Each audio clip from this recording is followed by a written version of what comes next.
Hello everyone, welcome back to my channel food mail. आज इस video में हम बनाने जा रहे हैं उड़द दाल के बहुत ही टेस्टी पकौड़े इस मानसून के लिए, जो कि सभी को बहुत अच्छे लगते हैं जब बारिश का सीज़न हो। तो चलिए बनाना सीख लेते हैं टेस्टी उड़द दाल के पकौड़े। इस रेसिपी को बनाने के लिए सबसे पहले मैंने यहाँ पर 2 कप उड़द दाल को भिगो दिया था पूरी रात के लिए, और उसे मैंने धो लिया है 3 से 4 बार पानी से। तो अब हम इसे ग्राइंड करेंगे, जिसके लिए मैंने इसे ग्राइंडर में डाल दिया है। और अब हम डालेंगे इसमें कुछ एडिशनल मसाले, जिसमें मैंने यहाँ पर यूज़ की है 2 हरी मिर्चें, साथ ही 1 अदरक का टुकड़ा, जो कि हमारे पकौड़ों को तीखा होने के साथ साथ बहुत ही अच्छा फ्लेवर देगा।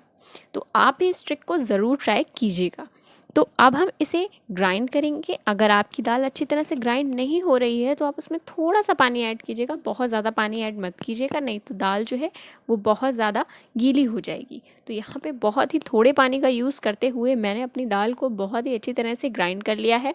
तो अब हम इसे निकाल लेंगे एक दूसरे बाउल में।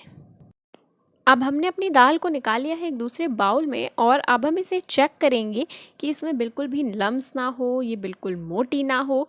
तो उसके बाद अब हम इसमें और मसाले ऐड करेंगे इसे टेस्टी बनाने के लिए, जिसमें मैंने यहाँ पर डाला है 1 बारीक कटा हुआ प्याज, साथ ही मैं इसमें ऐड कर रही हूँ ढेर सारी धनिया पत्ती, और अब हम इसमें ऐड करेंगे 1 पिंच हींग और स्वादानुसार नमक।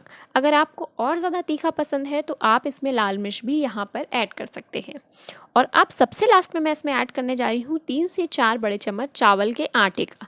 चावल का आटा हमारे उड़द दाल के पकौड़ों को बहुत ही क्रिस्पी बनाता है, साथ ही उसका टेक्सचर बहुत ज़्यादा अच्छा हो जाता है और उसमें तेल बहुत कम भरता है।